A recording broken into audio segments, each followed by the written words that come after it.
to Demigod Debut. I'm Mal, president of the Annabeth Chase fan club and longtime Percy Jackson fan. And I'm Julie, a Percy Jackson newbie. And this is a podcast where Julie is reading The Titan's Curse for the first time. And we are joined today by Robert from TheDamMemePage, a Percy Jackson social media icon. Social media icon? I wouldn't go that far. I mean, I would. Welcome to our home. Thank you for joining us. Thank you for having me. I cannot tell you the last time I thought about the Titan's Curse, because every time I, like, for the first time guest on someone's podcast, they're like halfway through the final book or like in the next series or whatever. I'm like, well, shoot. So I really like talking about the early books. Yeah, it's a fun throwback. Oh yeah. I'll ask you what I ask all of our first time guests, and it is, what was your demigod debut? How were you introduced to the world of Percy Jackson? So I was about 8 years old, and my mom was like, we're all going to Barnes and Nobles. We're going to get some books for you guys to read, me and my sister. And because you're going to read an hour a day throughout the summer, because I don't just want you to spend your entire summer playing on the computer or watching TV.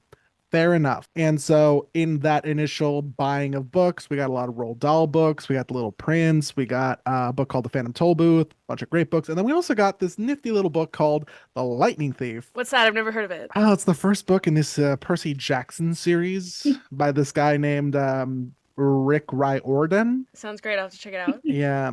And the rest is kind of history, because, you know, the rules were, my mom was like, you have to read out loud with each other one of these books a day, like an hour a day. Wow. And my mom really wanted to beat reading into us.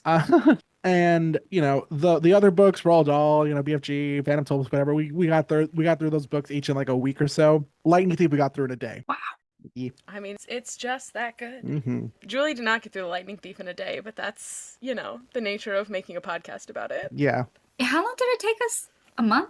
I don't even know how many episodes we did. It took us 2 months. It took us like all of January and all of February. We took our time. I don't know how it's already June. Like, this year is just flown by already. Happy Pride Month. Happy Pride Month. Be gay, do crime. Be gay, do podcasting.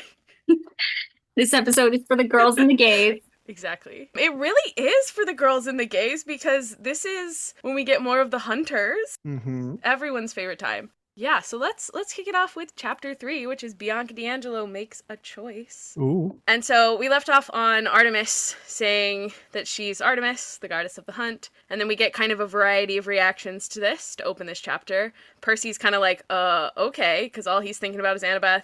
Grover's all starstruck, and Bianca's like, someone please just tell me what's going on before I lose it. And then she and Nico have very different reactions to being told that one of their parents is a god. Like, Nico's like, this is so cool, and starts asking a bunch of questions about movement points and attack power. And Bianca's like, this is absolutely absurd. There are no gods. And, like, where do you think you would fall on the spectrum? Like, if somebody said, well, one of your parents is a god. I think as a kid I would have been more Nico, but now I think I'd be a bit more Bianca. What about you? I'd be Bianca. I'd be like, what the hell are you talking about? Like, it's not real. Like, I don't even believe in, like, God. You think I'm gonna believe in the Greek gods? It's no for me. I would be like, the gods are real? Like the Greek gods? Like the ones you've heard about but weren't paying attention to? Boo. That is the opening to the musical, Julie, in case you're wondering.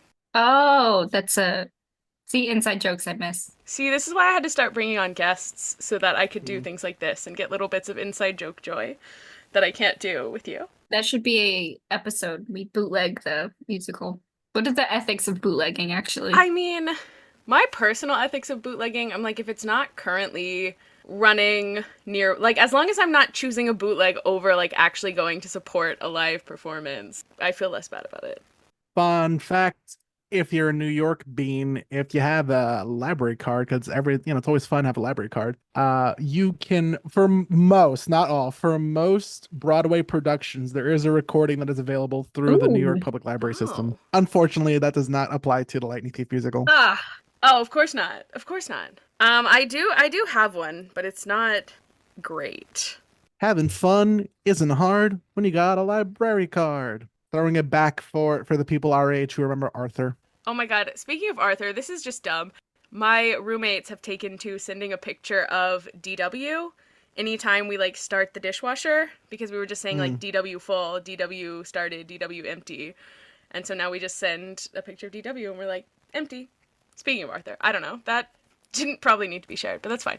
Okay, so then we get back on the topic of Annabeth, and Artemis says she's gone, but promises she's going to do her best to find her. And then she also asks Percy if he can sense that she's vanished, and I just wanted to point that out, because that's kind of wild. Like, what do you mean can't he sense that she's vanished? Like, he is so diabolically down bad that he could just sense her? That's very important to me, actually. I mean, yeah, it's supposed to, us cool kids can be like, he can't censor he's so down bad. But like the context is like, well, don't take this from me. Because Artemis is like, hey, if she fell over the cliff, what's at the bottom of the cliff? Water. Did you feel her come into contact with the water? No, she's gone. It's the second time you've been a bummer to me today. During the month of Pride, how dare I? So then they tell the D'Angelos they need to get them to camp so they can train. Zoe says, actually, there's another option, but Thalia is very not for this secret other option because of Zoe and Thalia's secret bad history and ex-girlfriends that ended badly energy. And Bianca then goes off with Artemis, and Nico goes off with Grover, which leaves Percy and Thalia together. And Thalia tells Percy that it's all his fault, and if he hadn't gone off alone, they might have been able to defeat Thorn without getting the hunters involved, and they may not have lost Annabeth. This is also the moment where Percy finds Annabeth's Yankees hat crumpled in the snow, and he says he has a sinking feeling that Thalia is right, and it is his fault. And he thinks about how Annabeth had wanted to tell him something, and how now he might never know what she was going to tell him, and thinks about how they only got to dance together for like half of a song. He's really going through it. The down bad from this man in this book is insane. I'm just remembering this because of the context of the last chapter, I believe, or the chapter before, whichever. I believe Annabeth and Percy were dancing to a Green Day song. Thalia wanted them to be playing Green Day. Green Day was not playing. They may or may not have been dancing to Jesse McCartney. What's worse? Between the two, it is so much better for their aesthetic if they were dancing to a Green Day song. The question is, which Green Day song? That's fair, but Beautiful Soul will have a stranglehold on me for my entire life. Oh God, Beautiful Soul would actually be a great song for them to dance to. God damn it. I mean, I feel like that's what it would have to be, because if you're going, like, peak 2007, like, Beautiful Soul feels like the song. I'm like, when did it come out?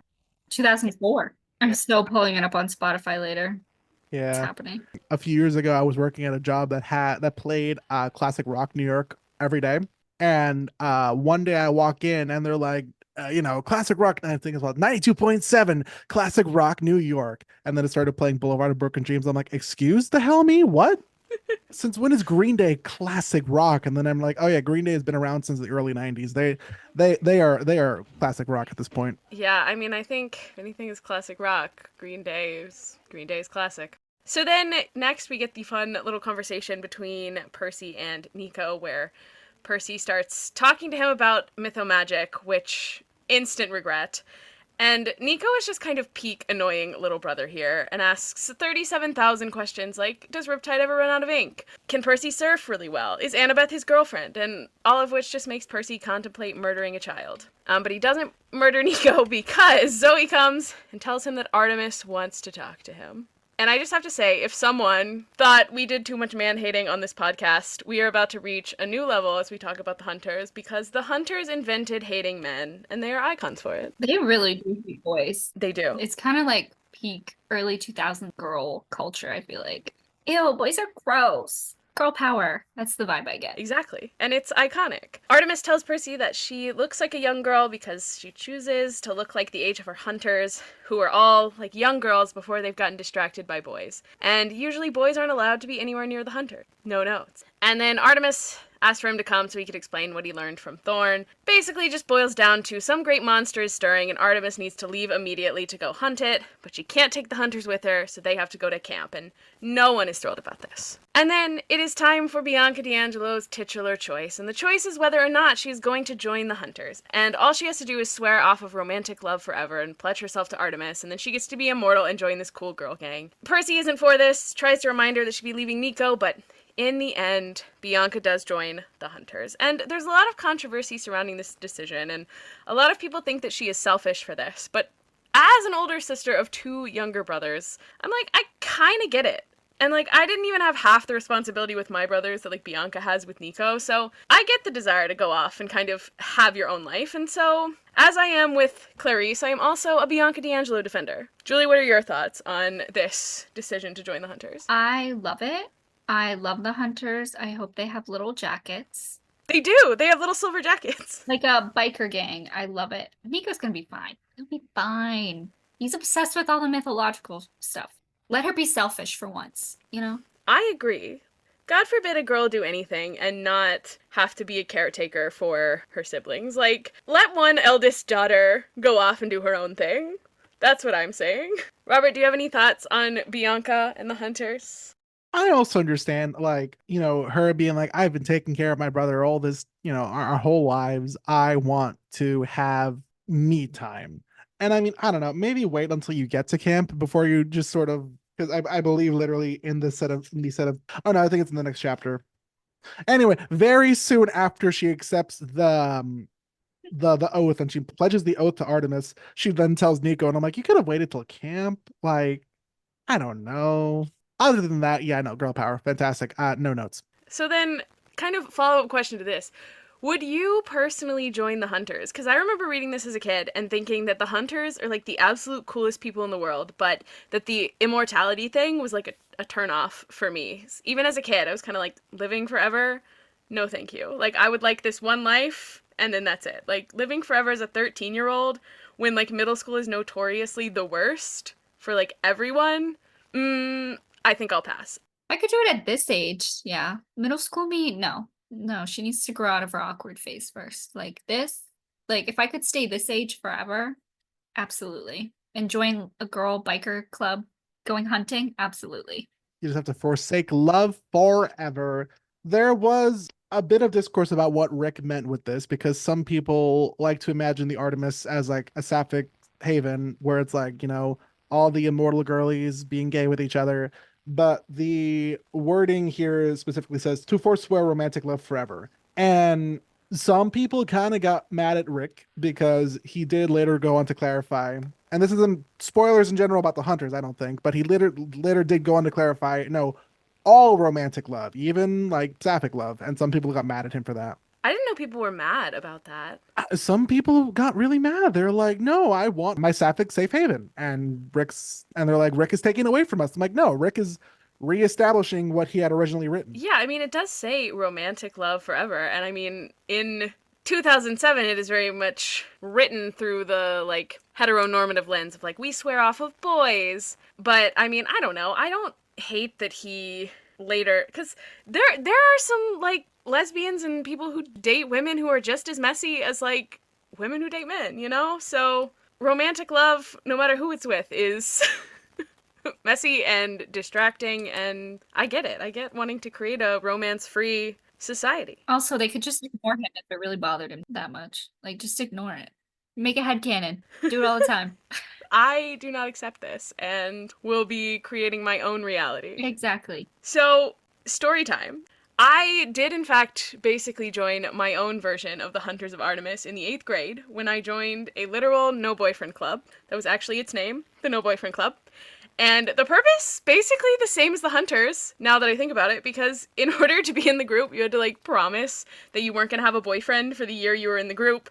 It was all about, like, community with other girls instead of focusing on boys, and it kind of rocked. Like, we met once a week, we did pottery and arts and crafts, like, we took self-defense classes, and, like, this wasn't just something that, like, we made up. Like, there was an adult who was in charge of this and started this group because she was like, you're too boy crazy and need to focus more on female friendships because those will last longer than your 8th grade boyfriend, which isn't wrong, but I take the oath that I made to my 8th grade no boyfriend club very seriously, and that's why I am a lifelong member. I love it. And then the chapter ends with Artemis saying that they'll need to summon a ride with her twin brother Apollo in order to get back to camp. So, any other thoughts on chapter 3? Just run off with the girlies and commit crimes. Sounds like a great. The Hunters are the literal definition of be gay, do crime. They're so much fun. Absolutely. This next chapter is going to be fun for me because I was just there. Oh, yeah, New England. Yep. Talia. How do you guys pronounce it? Thalia or Talia? I have said Talia my entire life, and then the show started saying Thalia, and I got in the habit of saying Thalia more often, but both come out. The Thalia and the Talia people need to join forces against the Thalia people. Who says that? The audiobooks. Failure. Well, the audiobooks are the audiobooks. I don't love the audiobook narrator. But having just come from New England, I can tell you it's not currently torched. They rebuilt it since Thalia was there. Yeah, so, chapter 4. Thalia torches New England. I have to say that, like, the explanation of what it means for him to, like, drive the sun is kind of lacking here for me, but also, I don't really think that it matters. Like, I don't think I care that much about how he drives the sun, but the way that it's just kind of like, yeah, this is a thing, is funny. And so Apollo rolls up in this Maserati, which Percy thinks is the coolest thing. And, like, I did Google this car, the, like, Maserati Spider, and it just looks like a car to me. But then again, like, I think the coolest car possible is, like, a Volkswagen Beetle. Specifically the, like, 98 to 2011 models. Like, after they looked like Herbie, but before they looked like a Beetle that somebody, like, smushed down flat in, like, the 2010s. I don't know, I'm just like, a Volkswagen Beetle is the ideal car to me, so you cannot impress me with this Maserati. I literally have a question. I was like, what is your dream car? I was like, that's my question, because I looked up this car too, and I was like, okay, that's like a 2000s popular, like, muscle car. Well, not muscle car, but, like, close. Yeah, I mean, it just kind of, it felt like just kind of like a sports car. Like, I didn't think there was anything particularly special about the car. But wait, what would be your dream car? Oh, 1976 Ford Mustang Cobra, white with blue stripes. That's the Jill Monroe from Charlie's Angels, the original TV series car. And I watched that growing up, and I thought it was the coolest car ever. And I want it so bad. It's beautiful. It's my favorite car. See, even that just sounds cooler than Apollo's car to me. Farrah Fawcett drove it. Like, what? Come on, that's already the coolest car ever. You know. Robert, do you have a dream car? I mean, I don't necessarily have a dream car other than a nerd car, and I'd love for it to be the DeLorean from Back to the Future. That's good. That's a good one. No, that would rock. Honestly, I live in New York City, so my dream car is the subways arriving on time and getting me where I need to go, which does not happen. So Apollo gets out of his cool but not the coolest car, and Percy says he looks like Luke, and Thalia says he's hot, which, gross, because he's her brother. And I hate the way that he's also like, yes, Thalia, you're my half-sister, and you were a tree for a while. I hate when pretty girls turn into trees. What are we doing? Stop this. Like step-cest. I guess it'd be like half-sibling-cest, right? Not step-cest. All of this is so horrible. Either way, it's weird and bad. They gave us this to distract us from the fact that Percy and Annabeth are kind of cousins. Fair, but I don't like thinking about that. Yeah. No, me neither. That's one of the things that I, like, choose to just forget, and my life is much happier because of it. But Apollo here has some big fuckboy energy. Like, he starts to mansplain archery to the hunters, and he gives his little, like, haiku about how cool he is. And I'm very surprised that this man did not get out of the car and immediately, like, go up to the hunters like, where's my hug at? The vibes are off. The vibes are horrible. I love Apollo. Oh! I actually love him. I loved it. I thought he was a goofball. I don't know. I was just like, he's just like a teenage boy, like Goofy. I thought that's the vibe I got. I love him. He's just like chill. He's like, oh yeah, she can drive. It'll be fine. It's daughter of Zeus. This will be my Clarice. I can't believe you would say that in the man-hating book. I can't believe that you would defend a man. Apollo is my Clarice. Because you defend Clarice, I'm gonna defend Apollo. I don't hate Apollo now, but I dislike him in this book, is what I will say. How dare you? Mostly because I feel like a lot of the gods we meet are just kind of caricatures. Because we only meet them for a little while, and so they just kind of have to be this big personality that, like, you remember. So it is what it is. So then Artemis, like, leaves them with Apollo, and everyone gets into the sun car, which is now turned into a bus, and they go to camp, and he makes Thalia drive, and this is where we get Thalia's age confirmed. So she should be 19, but apparently aged differently as a tree, and now she's 15, about to be 16, and her 16th birthday would be, like, a week away.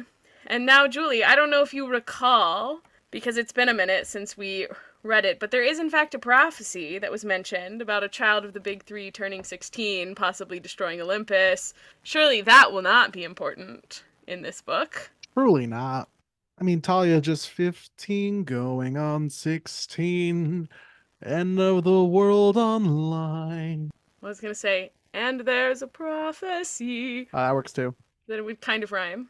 You're gonna have to remind me of like everything in this book because I have the memory of a goldfish. Oh, I know. Well, it's hard when you're reading them like a couple chapters at a time every week. So don't worry, I will remember details for you. Thank you. Mostly. Can't be worse than me thinking that Thalia was punk AU version of. Was Annabeth? That was pretty bad. Not my finest hour. I mean, it wasn't horrible. And yet again, we get a little bit of Percy being jealous of Thalia because he cannot wait to drive. Thalia also does not do well and begins to do her titular torching of New England. And Percy does some backseat driving, like telling her, loosen up, ease off the accelerator. And I feel really bad for Thalia because she's scared out of her mind and everyone is just yelling at her. Maybe this is just me not being a person who likes to drive. Like, I am a passenger princess. And so I would absolutely be Thalia here and be so stressed and not have a good time driving. What was your experience learning to drive? Wait, did your mom teach you? Did your dad? Learning to drive, my mom taught me. Oh God, that sounds incredibly stressful. I don't know. I don't remember it being all that bad. We went out into like the church parking lot, which was big, and so I just like made loops until I felt comfortable with it, and then she made me drive on like neighborhood roads. I know the first time I drove on the highway it was really stressful, but also because like that was in Texas and Texas drivers are insane. I did fail my driver's test the first time though. So there's that. I barely passed mine. I literally got the lowest grade possible to pass. C's get degrees. Oh, did they tell you like a grade? Yes. So when I took my test, I think the lowest grade possible to drive was a 70, and I got a 70. So hey, C's do get degrees. See, they didn't tell us like a grade. They're just like, okay, you passed. And that was it. I failed because the like evaluator person said I rolled a stop sign. I don't think I rolled a stop sign, but blaming it on them. I would never roll a stop sign. That doesn't sound like me at all. I passed my driver's test. Yeah, I know. But you also did it as an adult. True. Because you did it like, what, a year and a half ago? Yeah. Or like 2 years ago? I don't know, how long has it been? 2022. Yeah, it's a year and a half. You've been terrorizing the roads ever since? Absolutely, I have. Oh my God, someone's driving. I have the worst road rage in the world. Like for someone who not that great of a driver. I feel that way too. I'm not the best driver, but I will always be like, oh, look at this idiot like merging when he shouldn't. What the hell, man? Left turn only lane. Why are you trying to turn left from this lane? Exactly. It's like everybody's an idiot except for me. Like I know what I'm doing. And if I make a mistake, hey, everybody makes mistakes. But if somebody else makes a mistake, they're a moron. See, I feel like I have more pedestrian rage, I think just because I'm more often a pedestrian. Like, I'll be like, what is this car doing? Do they know how to drive? The literal, like, New York, hey, I'm walking here kind of vibes from me. Walking the crosswalk, I hate when they do that. It's so irritating. But then the second I get in somebody's car, I'm like, what are these people doing? Like, don't they know that we're in a car? So it's basically like whichever role that I am playing, I'm like, we're correct and you're wrong. Exactly. As it should be. I feel like I need to bring that energy into my life in more areas. Like, I'm correct and actually you're wrong. So, yeah, the chapter ends by them crashing the bus into the canoe lake at camp. Did I miss anything on this one, or you have any other thoughts? Really just had the driving thing. Now, why is Percy allowed to ride up in this thing? Like, I thought, he's going to be shot out of the sky if he tries to fly or something. That's what I've been told. Fantastic question. And the answer to that question is we have to get him to camp somehow. I feel like the answer is he's with Thalia and Zeus isn't going to risk killing his own daughter. That's personally what I think, but I don't know. He didn't seem like that good of a dad to me to care that much, gotta be honest. He turned her into a tree, for crying out loud. You're right. What do I know? I'm just trying to logically read into this book. I don't know. It could also be that, like, because it's the sun chariot, it's, like, technically Apollo's domain, and so Zeus can't do anything about it. I don't know. Maybe because he's technically just driving in the air. Yeah, so it's not flying, it's driving. Driving across the sky. I think Robert was probably right with we just needed a way to get him to camp. Rick, you're on my list. Inconsistency. I'm making notes. Oh, if you're gonna get mad about inconsistencies, we might need to stop right now. Because there are a lot. I just want to get him. All right, so chapter 5, I make an underwater phone call. Camp in the winter is snowy, which Percy points out because he was not expecting that. And Apollo tells Percy to watch out for prophecies before he leaves, which is unhelpful. And he also tells Thalia to be good. My personal sign-off that I love to give is make good choices. So I was feeling Apollo's little cryptic goodbyes. Camp is pretty empty. We get some mentions of some people that were mentioned in Sea of Monsters. Charles Beckendorf, Connor and Travis Stoll. Not a whole lot of others. They take Nico to go see Chiron, who sends him off to go watch the orientation video. And like, side note, because it's unimportant and not a spoiler, but correct me if I'm wrong, isn't Nico canonically like the only person to watch the orientation video? Pretty much. We also never, it's not also not a spoiler. Never throughout the series will anyone other than Nico watch this freaking film. And I'm desperately in need. I think there were talks or something of a welcome to camp tape or whatever being like one of the trailers for the show originally, and they got scrapped. I swear I heard this from someone. Either that or I'm just making it up. That would have been great. I feel like they've like sprinkled bits of information somewhere because I'm like, I feel like I've heard bits and pieces of information about the orientation film, but like I can't think of any of it. Like, I want to know what's in this film. Why is it rated PG-13? You would make this video to welcome kids to camp, right? What would you put in it? Because you don't want to scare them when they're first coming to camp. But the only reason I could think that it would be PG-13 would be like violence. And why? Why would you include that in your like camp orientation film? Yeah, like here's a history of the camp. It almost got destroyed and everybody almost died. Welcome. Let's have some fun. Let's go do some capture the flag. Welcome to our child army. You might not live long, but that's okay. Percy, I think, is it Percy and Thalia both there? I think they are. They tell Chiron the whole story. He suggests that they start searching for Annabeth. Mr. D disagrees and says it seems like the mission was a success because they got a small annoying boy to replace Annabeth. And Percy, who is like one negative comment about Annabeth away from snapping, like at all times, but especially right now that she is missing, he is like, I'm about to fight yet another god. And I have to say, I am with him, because how dare Mr. D insinuate that Annabeth is replaceable? And with Nico? Like, I feel like I'm gonna make some enemies with this one, but I do not care. Annabeth and Nico are not even playing the same game at this point in the story. Like, he is brand new to camp. And it makes me think of that quote from Parks and Rec, you know, where Tom is like, she's so out of my league, it's like she's in the NBA and I work at the muffler store next to the stadium. Like, Annabeth Chase is my favorite fictional character of all time, and I stand behind Percy's desire to fight Mr. D because what do you mean? Yeah, no replaceable. notes. She's not replaceable. She's Annabeth freaking Chase. I do like how Mr. D keeps calling her Annie Marie because I accidentally kept calling her like Anne Marie what did I keep calling her in the first book? You were calling her Annabelle, I think. Annabelle. Like after the creepy doll thing. I just couldn't get her name straight. So I was like, okay, that's me a little bit. But now I'm good now. But I mean, I will say, like, the number of Annabelles I've met versus like Annabeths in real life, there's been far more Annabelles. I have known a singular Annabeth in real life. I don't know that I've known either. Well, now I'm a little bit sorry about all the talking crap I just did about Nico, because he does, in fact, kind of save Percy's life by coming in with just the right amount of timing and saying just enough confusing things to distract Mr. D from vaporizing Percy. And so Chiron gets Percy out of the situation, telling him and Thalia to go tell everyone about campers versus hunters capture the flag that will be happening. And Thalia and Percy also decide that they're going to be co-captains for capture the flag, which means they will either be an unstoppable duo or this will be an incredible disaster, and I will let you guess which one. I'm gonna have to go with the latter. Knowing Percy. All right, we've got money on this is going to be Put it on the FanDuel. The what is the other one? I can't remember the other. DraftKings. That's what it is. Sign me up. We're betting money. I don't got money. I got $3. $3 on this capture the flag match being a disaster.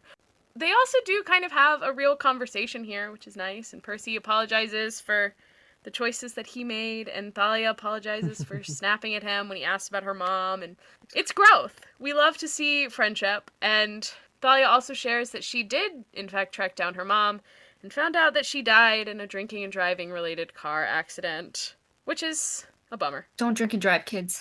Listen, you drink and you drive. You know what you're doing. Okay, I have very little sympathy for people who drink and drive.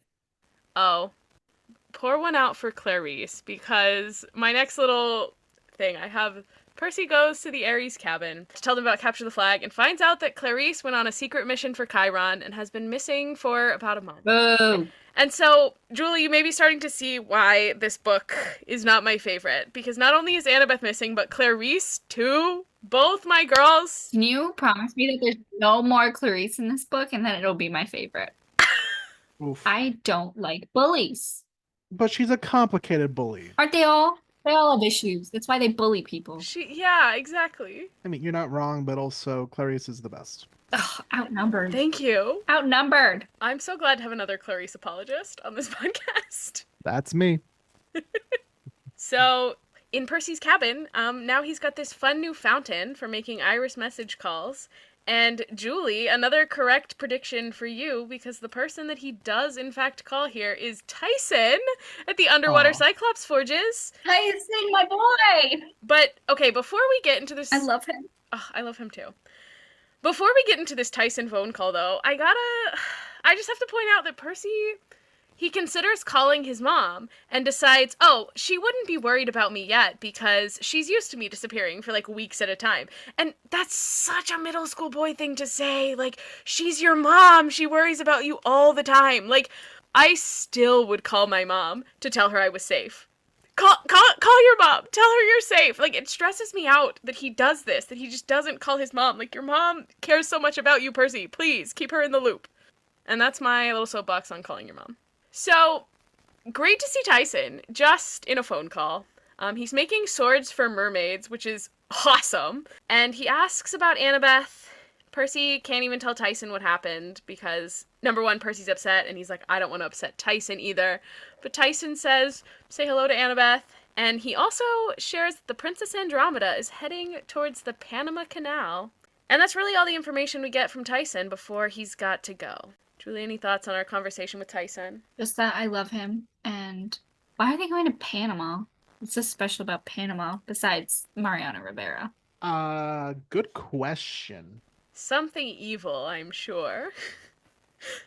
Is it taking over of the Panama Canal from the indigenous people there? You gonna get into that? Panama. I can see Luke just like blasting Panama by Van Halen as they're passing through Panama Canal. Panama. Do, do, do, do, do, do, do, Panama. I don't think Luke would have good music taste. I think... preppy, man in his... I think at this point Luke is like 20 or something. If he was like 18 in the first book.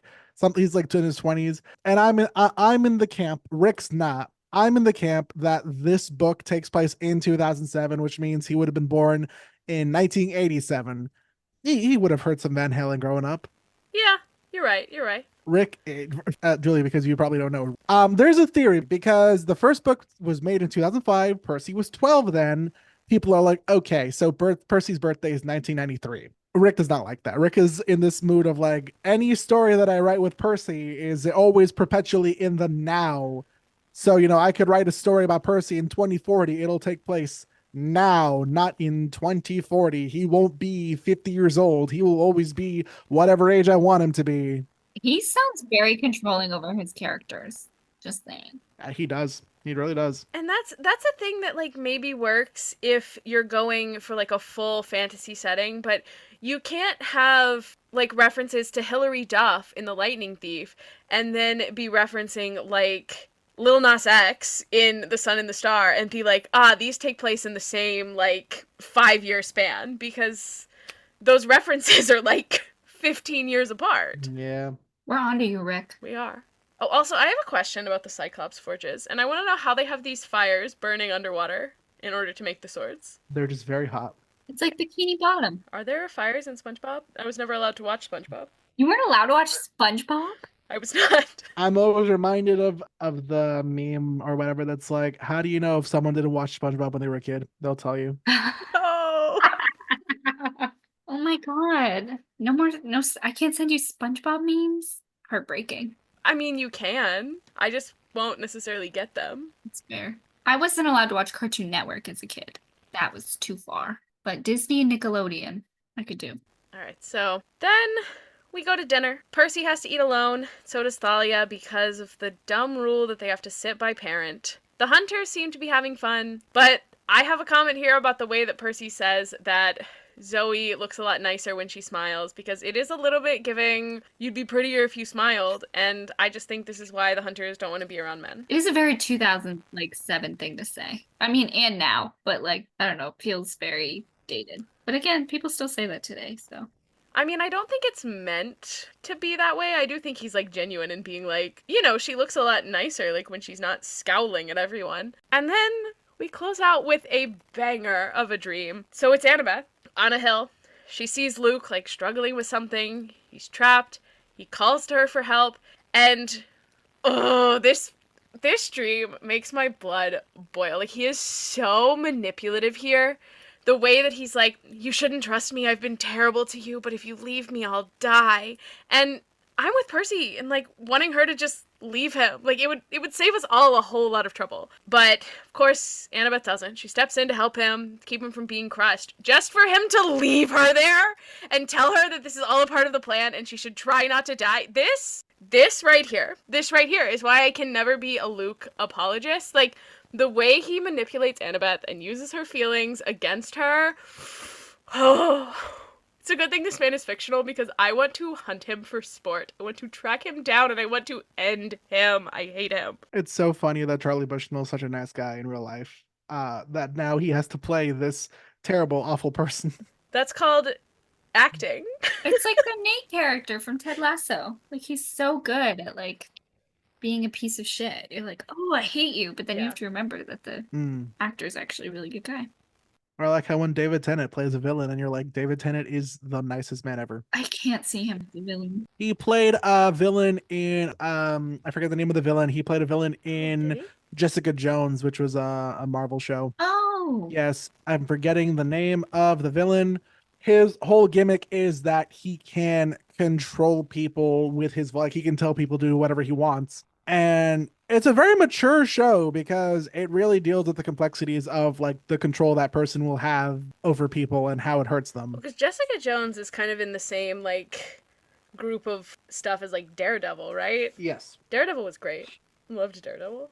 Riley Cox. Charlie Cox. I love him so much. Love him. Shout out to his acting career being kind of not ruined, but also ruined because he trained himself to act blind for many years. And now any audition you see him in or any interview, he will oftentimes like look off into the distance as if he were still blind or as if he were still playing a blind person. That's pretty impressive, actually.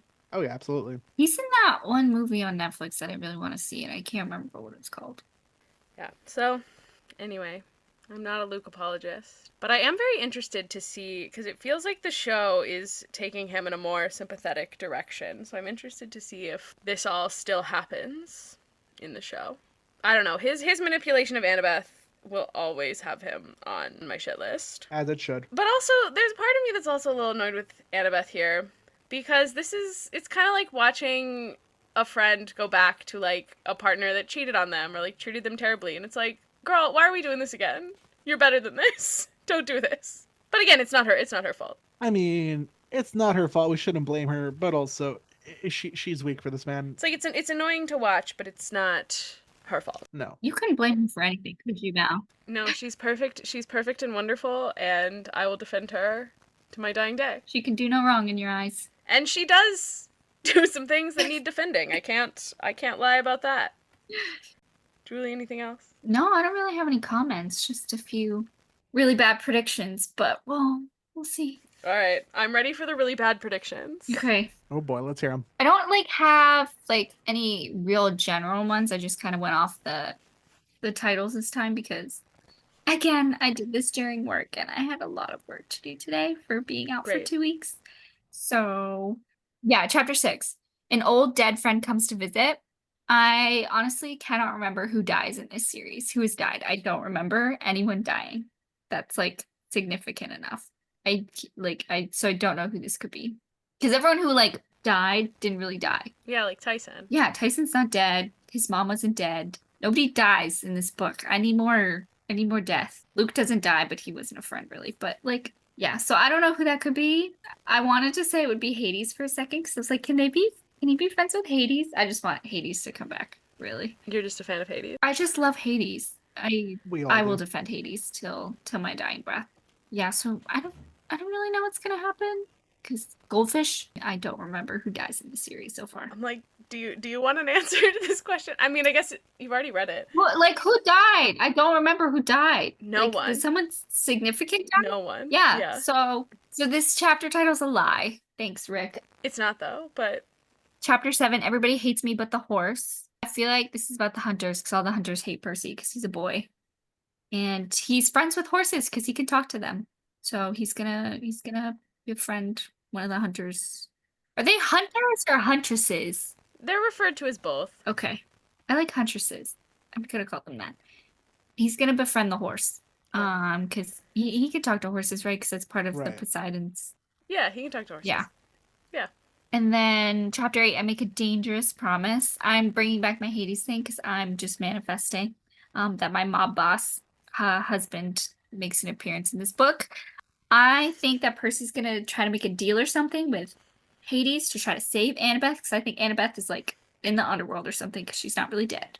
Obviously, she's just gone. So that's what I'm going with. Also, the weird dream thing. The weird dream, like they were on a hill and it looked like it could have been Mount Olympus, but all the columns were black. So I'm like, is this like a hell version of Mount Olympus? Because everything's black and broken. I don't know.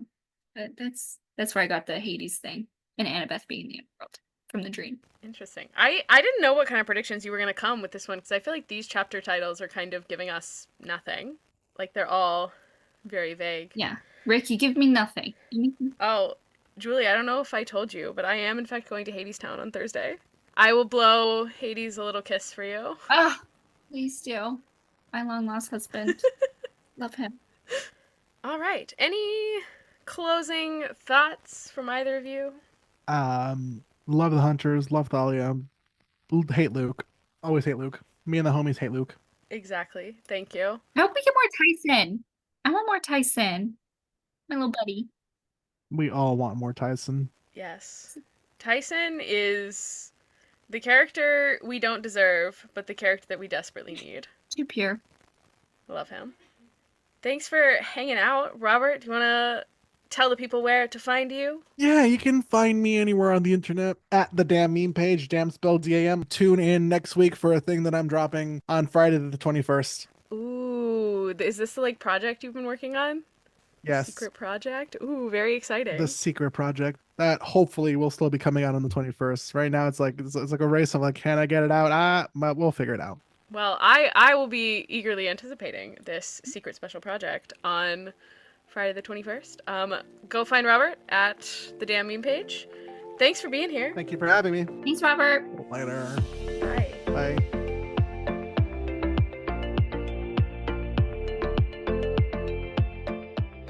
Hi, thanks for listening. If you want more from us, you can follow us on Instagram or TikTok at DemigodDebutPod.